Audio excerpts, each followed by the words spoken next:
कधी काँग्रेस कधी शिवसेना अन आता तुतारी वाजवत बसलेत. सोलापूरकरांना फक्त वेड्यात काढण्याचे काम ते करत आहेत. महापालिका लुबाडणाऱ्यांना त्यांची जागा दाखवून द्या अशी टीका विजयकुमार देशमुख यांनी केली. गुरुवारी सायंकाळी मातंग वस्ती येथे महायुतीचे उमेदवार आमदार विजयकुमार देशमुख यांच्या प्रचारार्थ समाधान आवळे मित्र परिवार यांच्या विजय संकल्प मेळाव्यात ते बोलत होते. यावेळी व्यासपीठावर अनंत जाधव, दशरथ कसबे, माजी नगरसेविका स्वाती आवळे, समाधान आवळे यांच्यासह आयोजकांची प्रमुख उपस्थिती होती.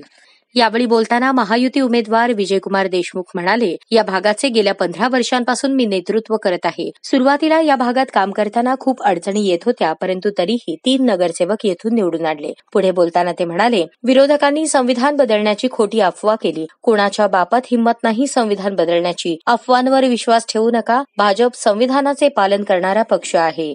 4 वेळा निवडून आलो. त्यावेळी पहिली निवडणुकीमध्ये हा भाग माझ्या मतदारसंघामध्ये समावेश नव्हता.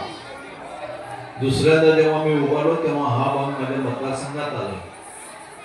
पूर्वी तालुका उत्तरला जोडलेला, शहर उत्तरला जोडलेलं आणि या भागातून 3दा निवडून आलो. ह्या भागातून जेव्हा पहिल्यांदा निवडून आलो तेव्हा मी विरोधात होतो.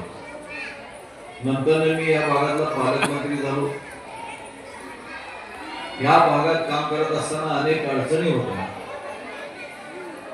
हा बुधवारपेठ, न्यू बुधवारपेठ या भागामध्ये भारतीय जनता पक्षाचा एकही नगरसेवक कधी निवडून आला नाही. काँग्रेस राष्ट्रवादीच्या सत्ता काळात आपल्या दलित वस्तीमध्ये सुधारणा झाली नाही. कोणता निधीही आला नाही. मात्र तत्कालीन पालकमंत्री विजयकुमार देशमुख यांनी कोट्यवधींचा निधी आणून विकास करून दिला आहे. आमदार देशमुख यांना भरघोस मतांनी निवडून देण्याचे आवाहन यावेळी समाधान आवळे यांनी केले.